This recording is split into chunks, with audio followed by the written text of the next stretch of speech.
स्वपहनो त्यजरे धीरः।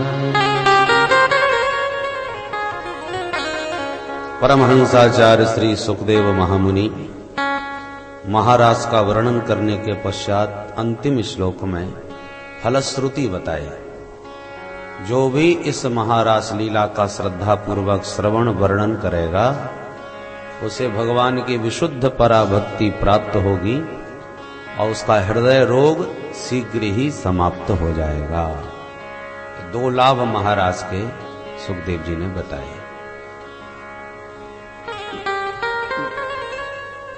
भगवान जब गौचारण के लिए प्रातः निकलते हैं,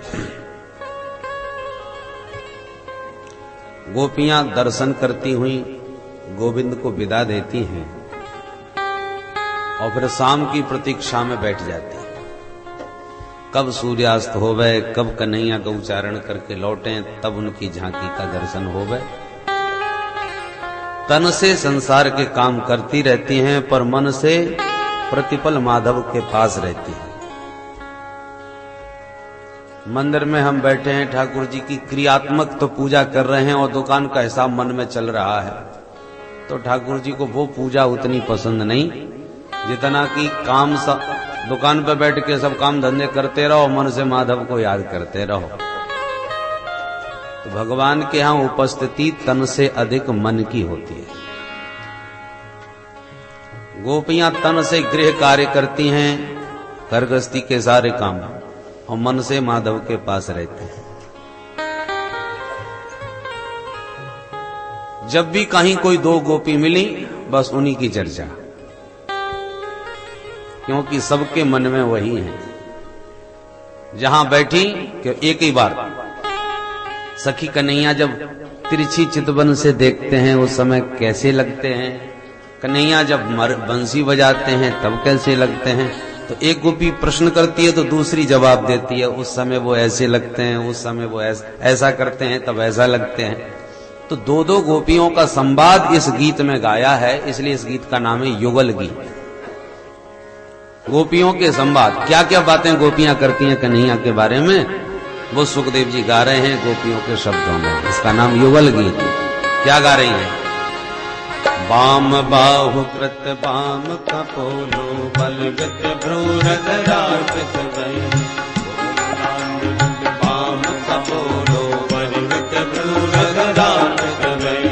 कोमलांगुल विरासित मार्गम गोप्यैरयति यत्नमुकुं। व्योमयान वनिता सहसिद्धै विस्मतास्तनुपदान सलज्जा। काम मार्गण समर्पित चित्ता कस्मलं ययुरभस्मृतये।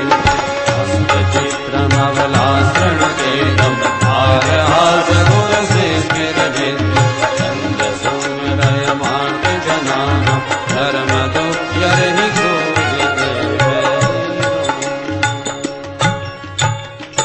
बहुत लंबा गीत है, विस्तार के साथ गोपियों की वार्ता इस गीत में गाई गई है। भावार्थ श्रवण करें। एक गोपी कहती है, वाम बाहु कृत वाम कपोलो।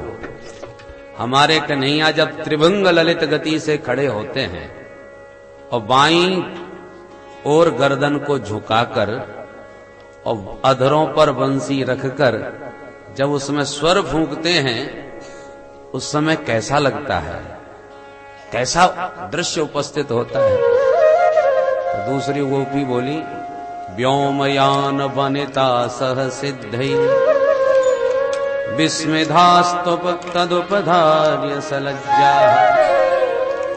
बंसी की तान सुनते ही सारा आकाश देवांगनाओं से छा जाता है। स्वर्ग के देवी देवता विमानों में आकर के ब्रजमंडल के ऊपर छा जाते हैं। देवांगनाएं तो केवल बंसी की तान पर दीवानी होके दौड़ी थीं, पर जब आकर के बंसी वाले को देखती हैं तो बिल्कुल बेसुध हो जाती हैं। अभी आकर्षण केवल स्वर का था और बंसी वाले के दर्शन का आकर्षण उससे भी तगड़ा था, जबरदस्त। बंसी वाले को देखकर क्या होता है, काम मार्गण समर्पित चित्ताः कस्मलम ययुः अपस्मृत निव्यः। गोविंद के दर्शन करते ही प्रेम में इतनी डूब जाती हैं, बेसुध हो जाती हैं कि उन्हें अपने शरीर का होश नहीं रह जाता। वस्त्र किधर जा रहे हैं, तन की हालत क्या है, उन्हें कुछ भी होश नहीं रहता। उनके सिद्धगण, उनके पति उनके साथ में रहते हैं, पर अपने पति की सन्निधि में गोविंद के दर्शन से अपने देह की जो स्थिति बिगड़ रही है उसे देख करके बिचारी मन ही मन लज्जित भी हो जाती है। एक गोपी बोली, सखी ये देवी देवांगनाएं जो है स्वर्ग के हैं ना, ये स्वर्ग की बड़ी मर्मज्ञ होती हैं। अप्सराएं ये मर्मज्ञ हैं, स्वर्ग के जानकार। तो स्वर्ग का जानकार व्यक्ति यदि स्वर्ग का दीवाना हो जाए तो कौन आश्चर्य की बात। कन्हैया के स्वर का तो ये चमत्कार है सखी कि पशु पक्षी भी दीवाने हो जाते हैं। ये भला कोई संगीत सीखने थोड़ी गए होंगे, ये क्या जाने। और जब बंसी की तान सुनते हैं तो हंत चित्रम अवला शृणुतेदम हार हास उर्से स्थिर विद्युत वृंदसो ब्रज मृषा मृग गावो वेणुवाद्य हृत चेतस आराध। बंसी की तान सुनते ही ब्रज के मृग गाव, मृगियां हैं, गाय हैं, घास खा रहे हैं। और जहां बंसी सुनी तो कान खड़े कर लेते हैं और चौकन्ने होकर के इतने एकाग्र भाव से वेणु रव पान करते हैं कि देखने में ऐसा लगता है जैसे किसी ने दीवार पर चित्र बना के खड़े कर दिए। चित्र मबला शृणुतेदम, कान क्यों खड़े कर रखे? जैसे कोई चरणामृत देता है तो हम दोनों हाथ का संभाल लेते हैं कि टपक ना जाए एक बूंद भी, अपराध हो जाएगा। ऐसे ही कन्हैया का वेणु रव पान करने के लिए इन्होंने भी कान के दोनों खड़े कर लिए, कहीं अमृत टपक न जाए, बिखर न जाए। इसलिए भर भर के कान के दोनों में कन्हैया का वह दिव्य वेणु रव पान कर रहे हैं। एक बोली, सखी गाय तो बेचारी घास खाते खाते जब बंसी सुनती हैं तो दंत दष्ट कवला, घास मुंह में है, दांत से दबा भी रखी है, और बंसी की तान पर इतनी पुलकित है कि बेचारी चबा नहीं पा रही और धीरे धीरे मुंह की घास भी नीचे टपक जाती है। यह हालत गायों की हो जाती है।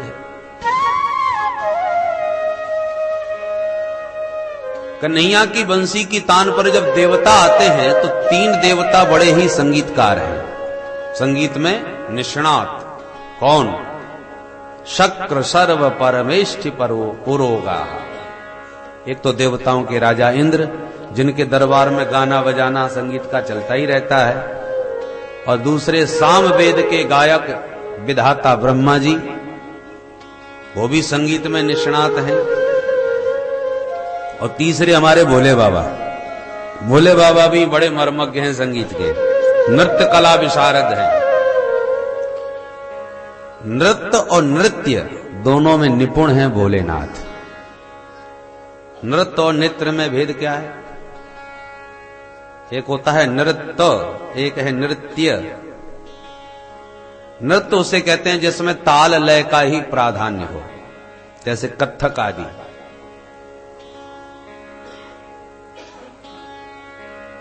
तीन ताल में जैसे तबला बज रहा है और तबले के जो बोल हैं वही बोल नृत्यकार के चरणों से निकल रहे हैं।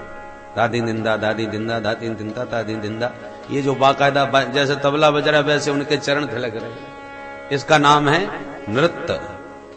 और एक होता है नृत्य। नृत्य क्या?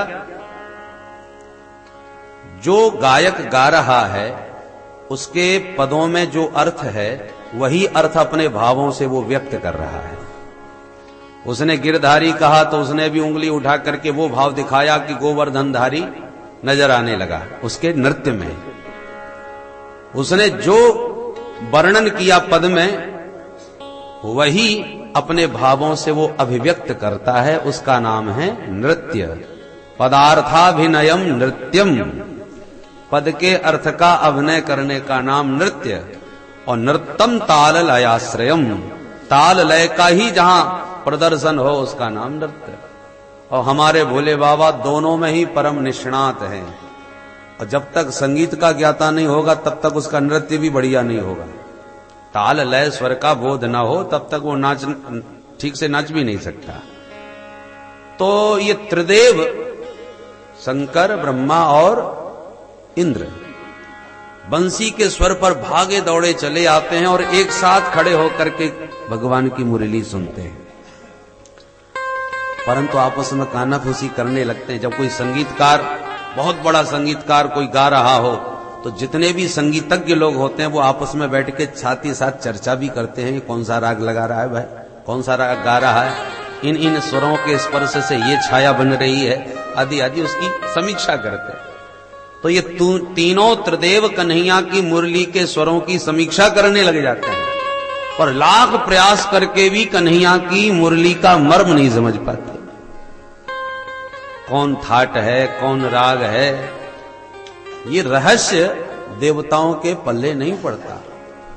कारण क्या है?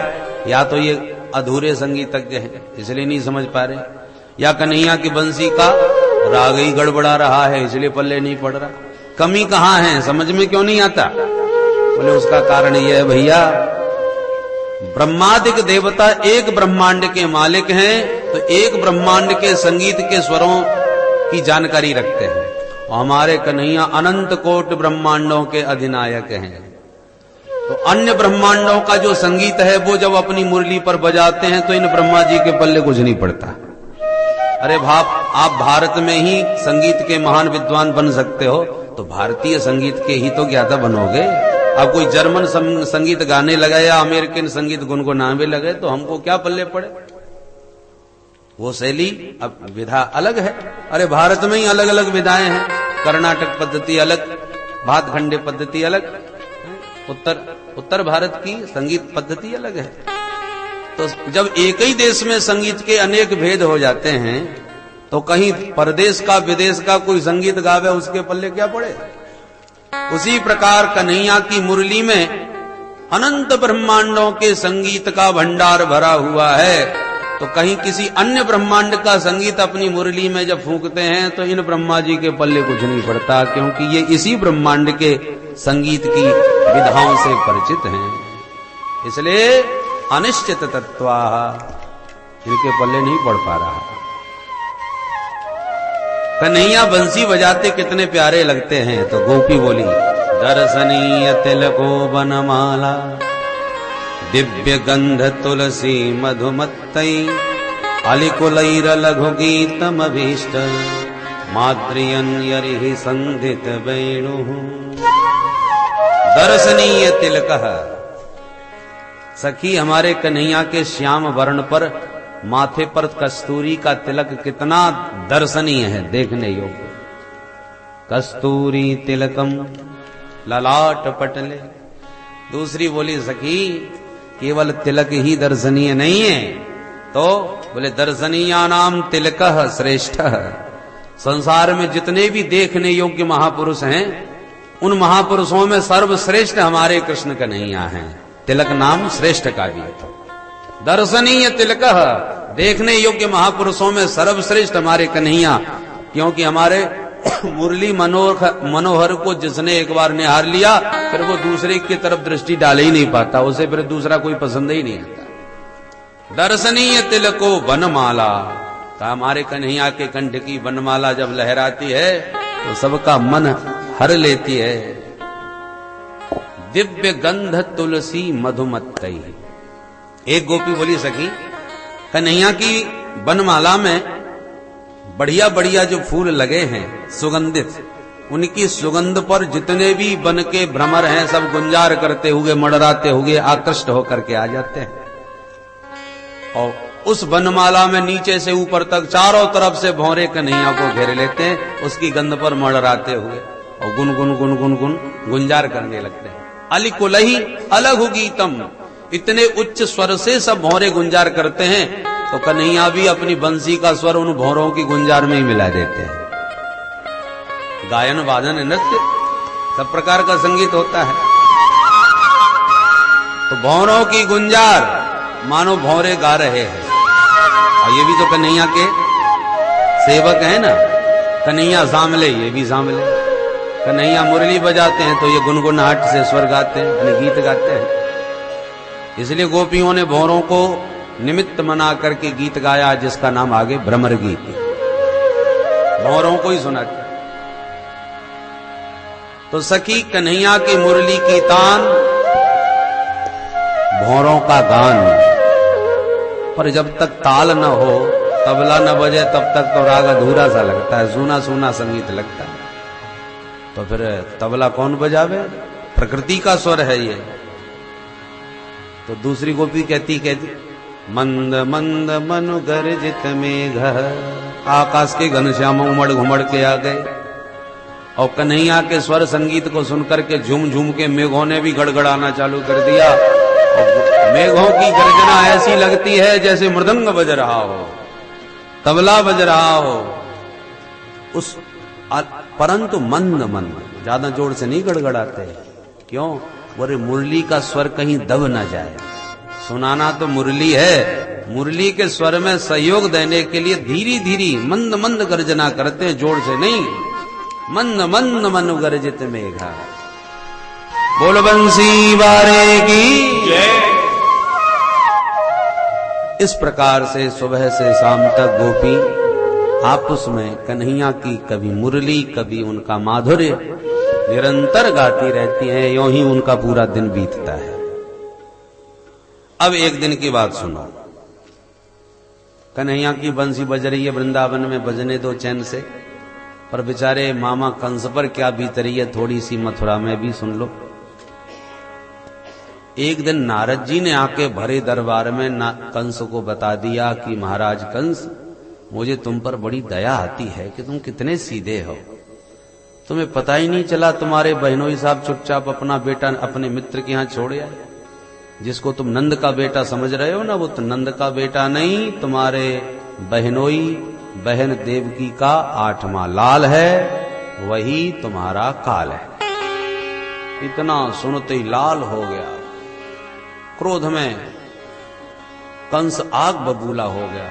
तुरंत सेवकों को आदेश दिया, बंदी बनाओ वसुदेव को, मैं उसे जीवित नहीं छोड़ूंगा। नारद जी ने हाथ पकड़ा, सुनो सुनो, वसुदेव पर हाथ मत उठाना, कहीं तुमने उसे मारा तो वासुदेव कृष्ण भाग जाएगा, फिर तुम्हारी पकड़ में कभी नहीं आएगा और बाद में सामर्थ्यवान बन करके तुम्हें ढगाने लगाएगा। मेरी बात मानो, वसुदेव उसका पिता है, उसे सुरक्षित रखो, क्योंकि पिता रहेगा तो पुत्र बाप से मिलने अवश्य आएगा। हाँ, ये भी ठीक कहा महाराज आपने। तो क्या किया जाए? बोले ऐसा कुछ षड्यंत्र किया जाए जिससे कृष्ण बलराम अपने पिता से मिलने के बहाने आ जाएं, और जब वो यहां आए तो तुम सब मिलके ठिकाने लगाओ। जैसे तुम्हारे भेजे असुरों को एक एक करके वो दोनों ठिकाने लगा रहे हैं, ऐसे वो दोनों जब आवे तो तुम सब मिलके ठिकाने लगाओ।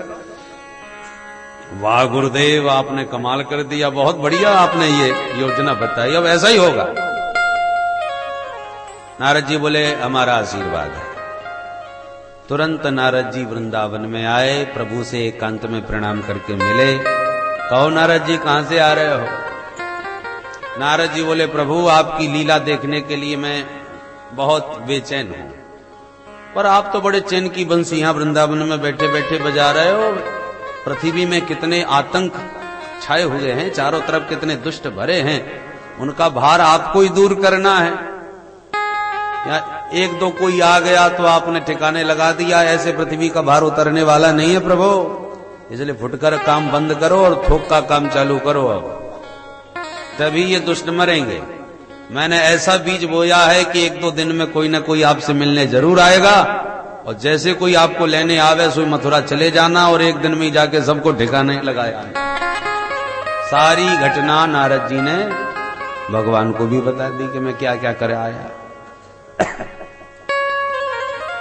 कंस ने तुरंत आपातकालीन मीटिंग बुलाई, तमाम बड़े बड़े दुष्ट दैत्य इकट्ठे हो गए।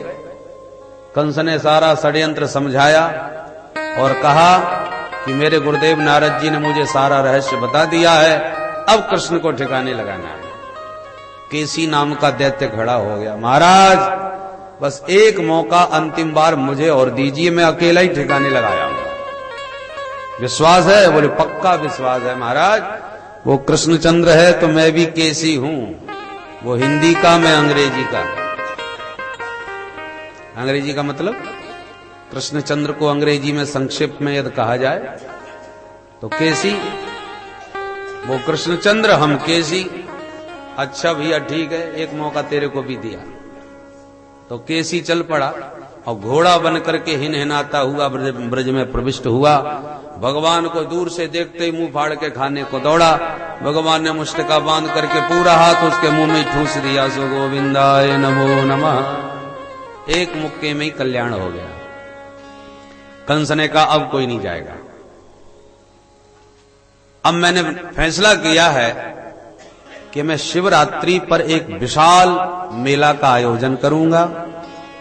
धनुष यज्ञ का मेला होगा, उसमें मल्लशाला का एक विशेष कार्यक्रम रखा जाएगा। दूर दूर के पहलवान सब आएंगे, कुश्ती लड़ेंगे, हम इनाम देंगे।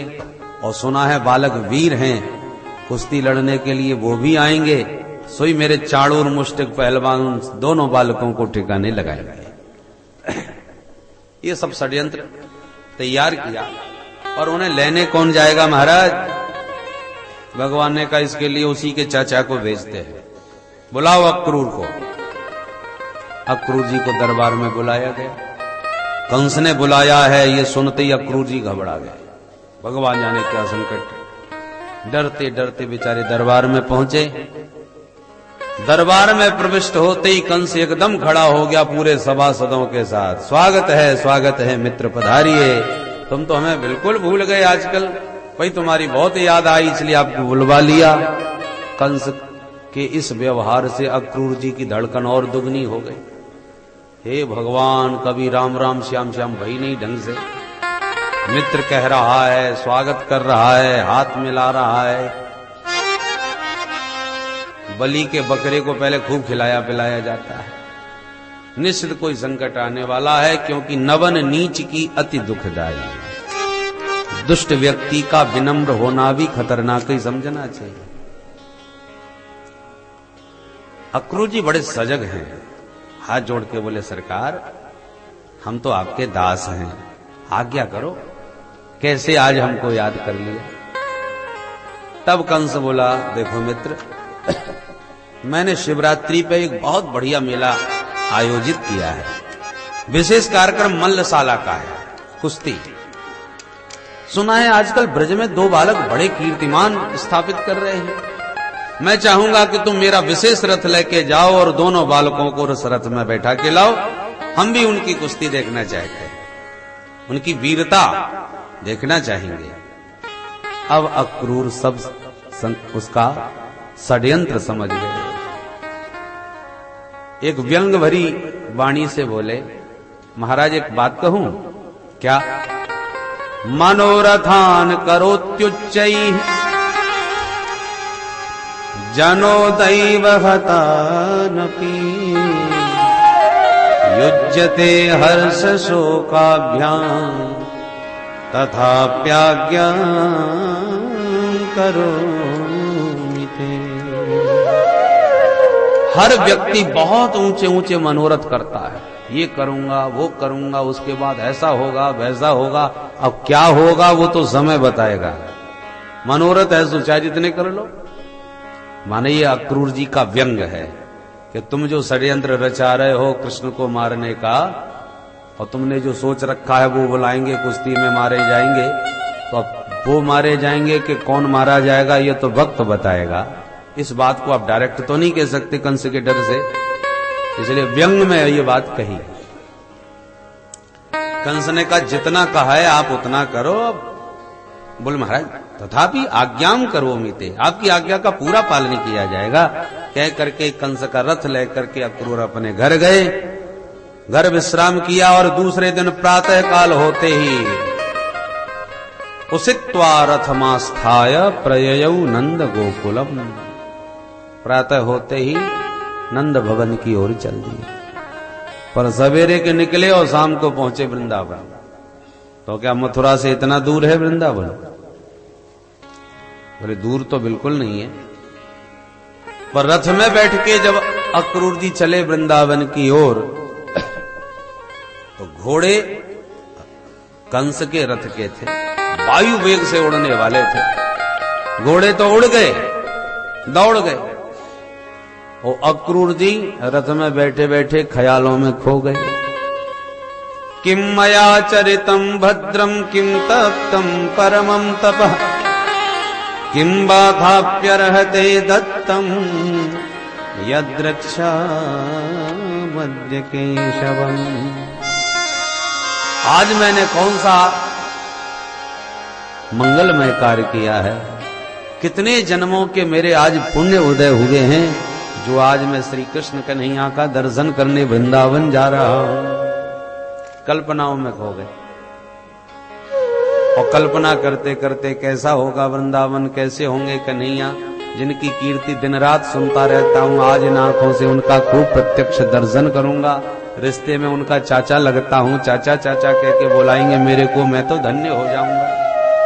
जिनके चरणों का संत ध्यान करते हैं, उन चरणों को आज जी भर के देखूंगा, हाथ से पकड़ करके स्पर्श भी करूंगा, उनको अपने हृदय से लगाऊंगा, इत्यादि इत्यादि कल्पनाओं में ऐसे डूब गए कि आनंद की समाधि लग गई। अब चाचा जी तो समाधि लगाए बैठे हैं और घोड़े वायु वेग से दौड़ रहे हैं।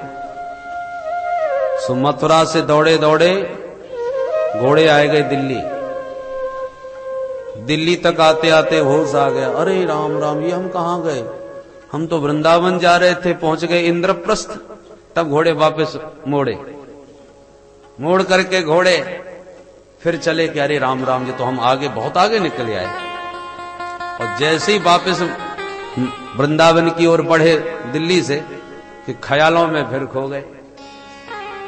द्रक्ष्यामि नूनं सुकपोलनासिकं स्मितावलोकारुणकञ्जलोचनं मुखं मुकुन्दस्य गुडालकावृतं प्रदक्षिणं मे प्रचरन्ति वै मृगाः। फिर आनंद की समाधि लग गई। द्रक्ष्यामि नूनम निश्चितम, आज मैं निश्चित रूप से, विश्वास नहीं हो रहा अपने सौभाग्य पर, क्या सचमुच मुझे दर्शन मिल भी जाएंगे? कोई व्यवधान तो नहीं आ जाएगा, कोई समस्या तो नहीं आ जाएगी? मैं कंस का भेजा हुआ हूं, ऐसा जान के कन्हैया कहीं रूठ तो नहीं जाएंगे? इसलिए मन में एक दुविधा भी खड़ी हो जाती है कभी कभी। फिर कहते हैं नहीं नहीं, मुझे पूरा विश्वास है, उनका दर्शन मुझे निश्चित होगा, क्योंकि देखो इतने में कुछ मृग अचानक दाहिनी ओर से भागते निकल गए। तो रास्ते में जाते समय यदि दाहिनी तरफ से कोई मृग निकल जाए तो समझ लो तुम्हारा कार्य सिद्ध होगा, ये शुभ शकुन माना जाता है। प्रदक्षिणम में प्रचरन्ति वै मृगाः, अरे देखो मृग निकल गया, इसका मतलब मेरा मनोरथ सिद्ध होगा, कृष्ण का दर्शन मुझे अवश्यमेव प्राप्त होगा। द्रक्ष्यामि नूनम, कैसे होंगे कन्हैया? तो सुकपोलनासिकम, अब एक एक अंग का ध्यान करने लगे। बढ़िया उनके रसगुल्ला जैसे गाल होंगे। पहली दृष्टि कपोल पर गई, क्यों? सुकपोलनासिकम, प्राय भक्त या तो चरणों का ध्यान करता है या मुखारविंद का, तो कपोल का ध्यान सर्वप्रथम अक्रूर जी ने क्यों किया? क्योंकि कन्हैया के प्रति वात्सल्य भाव है। चाचा जी है ना, तो कन्हैया उनके एक बच्चे हैं, वात्सल्य से अभिभूत हैं, और बच्चों से जब बहुत वात्सल्य होता है तो हम उसके गाली ज्यादा पकड़ते हैं, कपोलों पर स्नेह का वर्षण करते हैं। इसलिए अक्रूर जी का सर्वप्रथम वात्सल्य की प्रधानता से कपोल पर ध्यान गया। द्रक्ष्यामि नूनम सुकपोलनासिकम, बढ़िया तोता जैसी उनकी सुंदर नासिका होगी, बढ़िया विशाल कमल जैसे विशाल नयन होंगे। भगवान के तो प्रत्येक अंग कमल जैसी ज्यादा होते हैं। नव कंज लोचन कंज मुख कर कंज पद कंजा, नव कंज लोचन कंज मुख कर कंज